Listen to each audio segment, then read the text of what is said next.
Assalamualaikum warahmatullahi taala wabarakatuh.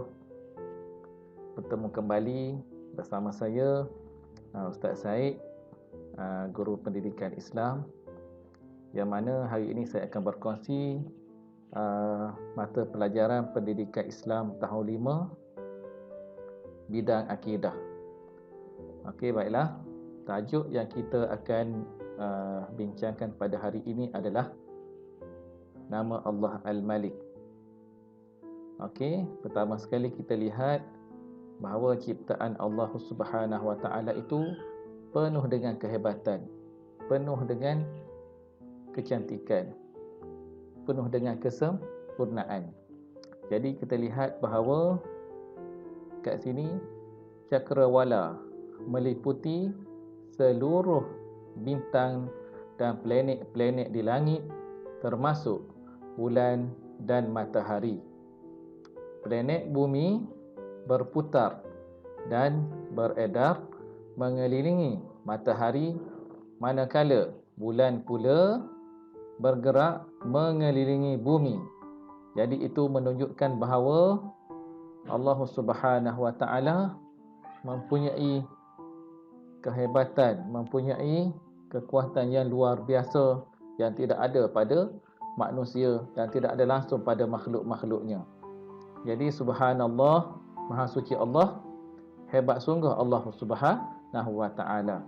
Baiklah, seterusnya kita pergi kepada nama Allah Subhanahu Wa Taala Al-Malik. Okey, kita lihat apakah maksud Al-Malik. Okey, Al-Malik bererti yang menguasai segala-galanya. Itulah maksudnya Al-Malik. Kemudian kita lihat maksud nama Allah Subhanahu Wa Taala. Nama Allah Subhanahu Wa Taala Al-Malik pula bererti Allah Subhanahu Wa Taala yang menguasai pemerintahan.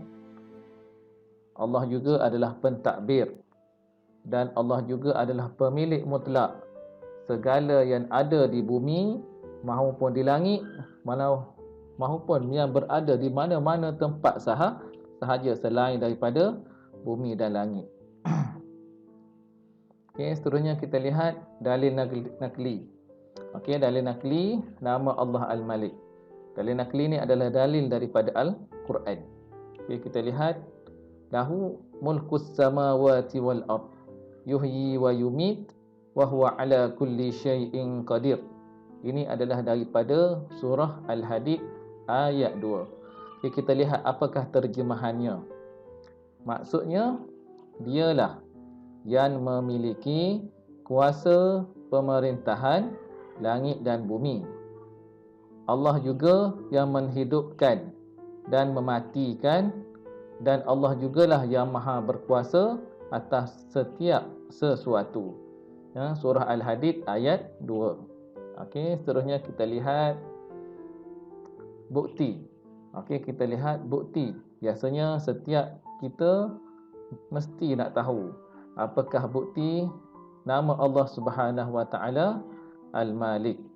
Okey, kita lihat yang pertama sekali bukti dia, Allah mentadbir seluruh makhluk. Okey, seluruh makhluk di bumi dan di langit dengan bijaksana. Okey, kita lihat bumi bergerak di atas paksinya. Begitu juga bulan, matahari dan selain daripada itu, ia beredar bergerak mengikut kehendak Allah Subhanahu Wa Taala. Jadi itu menunjukkan bahawa Allah Taala maha bijaksana. Okay, yang kedua, Allah Subhanahu Wa Taala mencipta sesuatu mengikut kehendak dia. Allah cipta manusia dengan penuh kesempurnaan. Allah cipta binatang. Allah cipta apa sekalipun, Allah sediakan setiap mereka itu makanan. Jadi Allah cipta sesuatu mengikut kehendak Allah Subhanahu Wa Taala. Yang ketiga, seluruh makhluk sentiasa berhajat. Okey, setiap makhluk pasti berhajat kepada pertolongan Allah Subhanahu wa taala. Jadi kita sebagai manusia yang beragama Islam, maka sudah pasti setiap kali kita melakukan solat, kita akan memohon, kita akan meminta doa kepada Allah apa sahaja hajat-hajat kita kepada Allah Subhanahu wa taala, dan insya-Allah hajat-hajat itu Allah akan makbulkan insya-Allah. Okey, seterusnya kita lihat hukum. Okey, hukum kita beriman dengan nama Allah Al-Malik. Okey, kita lihat apakah hukum dia. Hukum beriman mesti adalah wajib. Hukum beriman dengan nama Allah Al-Malik ialah wajib. Okey. Terusnya kita lihat dalil. Okey, ni dalil beriman. Tadi dalil nama Allah Al-Malik, tapi yang ni pula ada dalil beriman dengan nama Allah Al-Malik. Okey, kita lihat ayat Al-Quran. Fata'ala Allahul Malikul Haqq, la ilaha illahu Rabbul Arshil Karim. Okey, kita lihat terjemahannya. Maka dengan yang demikian, maha tinggilah Allah yang menguasai seluruh alam, lagi yang maha benar. Tiada Tuhan melainkan Allah, Tuhan yang mempunyai arasy yang mulia. Surah Al-Mu'minun ayat 116. Maka di sini menunjukkan bahawa Allah Subhanahu wa taala itu maha tinggi, yang menguasai seluruh alam. Fata'ala Allahul Malikul Haq. Al-Malikul Haq. Dekat situ ada Al-Malik, perkataan Al-Malik. Maka dengan yang demikian, maha tinggilah Allah yang menguasai. Al-Malik itu maksudnya yang menguasai Al-Haq, seluruh alam ini. Okey, kita lihat seterusnya kepentingan. Okey, kepentingan kita beriman dengan nama Allah Subhanahu wa taala Al-Malik. Okey, kita lihat yang pertama sekali, kepentingannya adalah ia memberi pada kita, menyedarkan kita bahawa kita hanyalah makhluk. Dengan kita beriman dengan nama Allah Al-Malik, maka kita akan sedar bahawa kita hanyalah makhluk. Allah Subhanahu wa taala yang lemah. Kita ni lemah. Sentiasa mengharapkan pertolongan Allah. Sebab itulah kita ni sentiasa diuji. Diuji, dan setiap ujian itu kita kena minta bantuan kepada Allah. Nescaya Allah akan tolong kita. Sebab apa? Sebab kita mohon kepada Dia. Jangan pula kita tak doa, jangan pula kita tak minta kepada Dia. Mesti kita minta kepada Allah Subhanahu wa taala.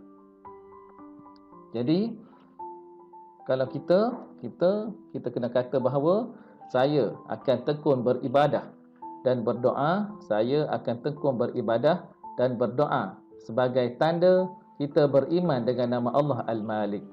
Okey, itu kepentingan beriman yang pertama. Yang kedua, saya sedar walaupun mempunyai kekayaan dan kecerdikan, tetapi Allah Subhanahu wa taala jualah yang maha kaya dan maha bijaksana. Okey, jadi kita kena kata bahawa saya akan berusaha menjadi manusia yang bersyukur, dan kita kena tinggalkan sifat sombong kita. Sebab sifat sombong itu bukan sifat kita, bukan sifat makhluk. Kita tidak boleh sombong kepada Allah. Sebab apa? Sebab Allah adalah pencipta kita. Allah adalah Al-Malik. Allah maha berkuasa. Jadi kita kena minta kepada Allah, bukannya kita sombong kepada Allah. Dan kita kena bersyukur. Kerana apa? Kerana dengan bersyukur, insya-Allah nanti Allah akan tambahkan rezeki kepada kita. Kalau kita kufur, kita takut kita akan menerima azab yang pedih daripada Allah Subhanahu wa taala. Okey. Itu kepentingan yang kedua. Kepentingan yang ketiga pula, menjadikan kita sentiasa menghargai alam yang dikurniakan Allah Subhanahu wa taala kepada kita. Jadi kita kena ingat bahawa alam yang diberi oleh Allah Subhanahu Wa Taala ini, yang dikurniakan oleh Allah Subhanahu Wa Taala ini, kita kena jaga dengan baik-baik. Kita kena jaga, kita kena gunakan dengan sebaik mungkin. Supaya apa? Supaya kita akan aman dan sejahtera, dan bekalan makanan pun akan mencukupi. Jadi kita kena kata bahawa saya akan memelihara kebersihan dan keceriaan persekitaran. Jadi kalau ada sampah kita kutip, kita letak di tempat yang sepatutnya kita letak. Okey, baiklah, itu adalah kepentingan beriman dengan nama Allah Subhanahu Wa Taala Al-Malik. Jadi yang akhir sekali adalah rumusan. Jadi kita sebagai umat Islam, kita wajib beriman dengan nama Allah Subhanahu Wa Taala Al-Malik, dan kita kena membuktikannya dengan menjadi hamba Allah Subhanahu Wa Taala yang taat dan bersyukur atas segala nikmatnya. Jadi itu sahaja daripada saya. Mudah-mudahan ia menjadi amal kebaikan kita, dia menjadi bekal untuk kita di akhirat nanti, insya-Allah. Wabillahi taufiq wal hidayah. Wassalamualaikum warahmatullahi wabarakatuh.